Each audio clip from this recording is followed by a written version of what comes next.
Our nation was built by many incredible people, by the First Nations who were here all along, and by people from so many places around the world.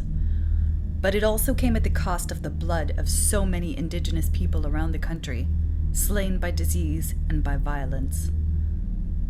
The Indigenous way of life has been immeasurably upended, and the vast, vibrant lands that once nurtured Indigenous communities have been taken by force and by trickery.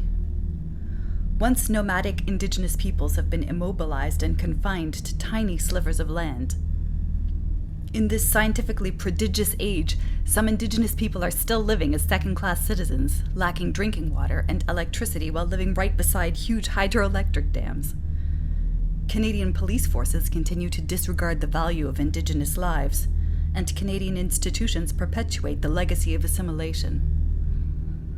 With the Black Lives Matter protests occurring around the world, and with the long overdue apologies and historical revisions illuminating the brutality and ignorance of our past, we can draw inspiration from the wisdom of our Indigenous elders who have seen history unfold from a unique perspective. My Algonquin great-great-great-grandmother, Cécile Mayawatsisikwe, lived near Lac Témiscamingue. She lost 3 husbands, all but one of her children, and one adopted French-Canadian girl to smallpox.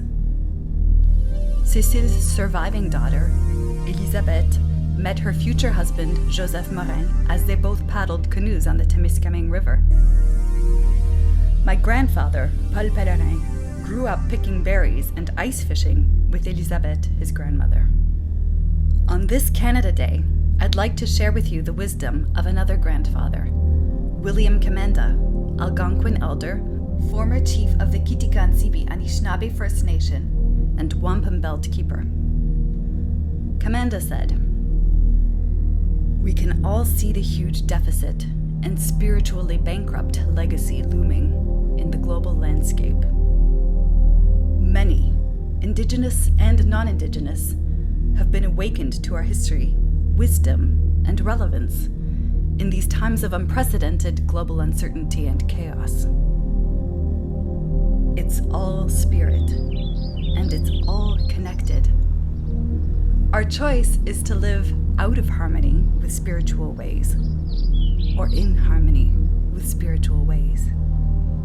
Everything is spiritual. We have to have one mind, for the Creator will not answer until you have just one mind, just like if you have one person."